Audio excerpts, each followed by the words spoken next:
Hello, celluloid purists. I'm Benjamin, I'm Benji, and I'm Ben. And you're listening to Three Indistinguishable Guys Talking About Movies. A podcast that, according to one Apple Podcast reviewer, is, quote, the podcasting equivalent of the unsettling, mysterious squish you feel when you sit in a movie theater seat. Today we'll be reviewing The Blood Pits, a pulpy thriller about a Green Beret played by Dave Bautista, who's kidnapped by a consortium of wealthy sociopaths and forced to fight for his life in underground death matches. I went into this one thinking it was going to be some low-budget B-movie schlock, and it is, for the most part, don't get me wrong, but I was pleasantly surprised by the emotional depths explored in the script and conveyed by its star, Mr. Bautista.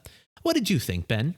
Well, I watched it in one of those fancy movie theaters with dinner service and big cushy reclining seats, so I slept through most of it after 3 beers and a bucket of deep-fried macaroni balls. But what I saw was a nice change of pace from the nightmare I woke up screaming from. Well, that's a ringing endorsement if I've ever heard one. Benji, how about you? Sorry to spoil the fun here, boys, but alas, I must admit that I did not like this film. As usual, Hollywood falls back on tropes and stereotypes to tell a story about a world they know nothing about. They've removed the textures and nuances that explain why underground fighting tournaments run by a shadowy collective of the uber-rich are often called the beautiful game. So you're defending the idea of rich people making poor people fight to the death for their own amusement. I am, because unlike you guys, I actually know that world intimately. Based on my time observing the death matches. Movies about illegal underground fighting rings never capture the camaraderie among the combatants, the ties that bind them. They're never into it at first, of course, but they mingle in the locker room, at least as far as their shackles allow. They strike up conversations that eventually lead to friendships that are put to the test when we force them to fight each other to the death. The desperate people hacking at each other with axes is all secondary to the vibrant community that's developed around all the human viscera.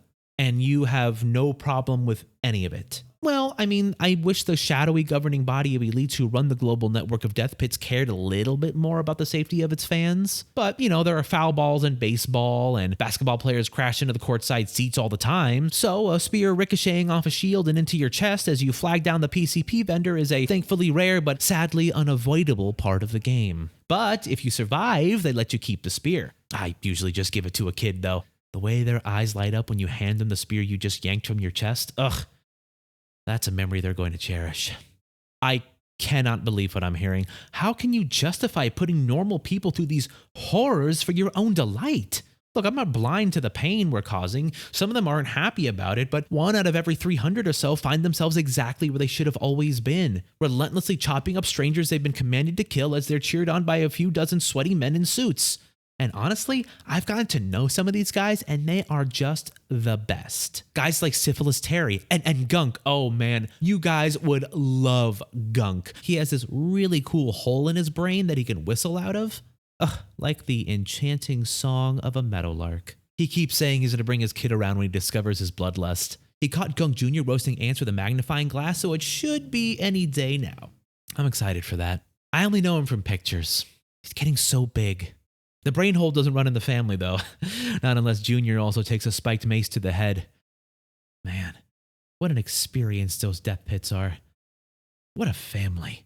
I can't believe what I'm hearing. Well, if you come to a match, you won't believe what you're seeing, especially if you get to see the reigning world champion. It's a Canadian guy they call the Moose Knuckle Boxer. He once fought for 3 rounds after he was cut in half. He's my role model.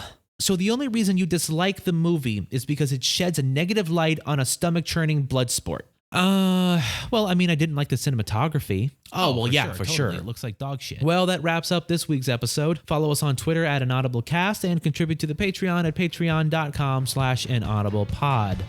We'll see you next week. PCP here. Get your PCP right over here. Get your body-numbing hallucinatory PCP that goes down real smooth over here.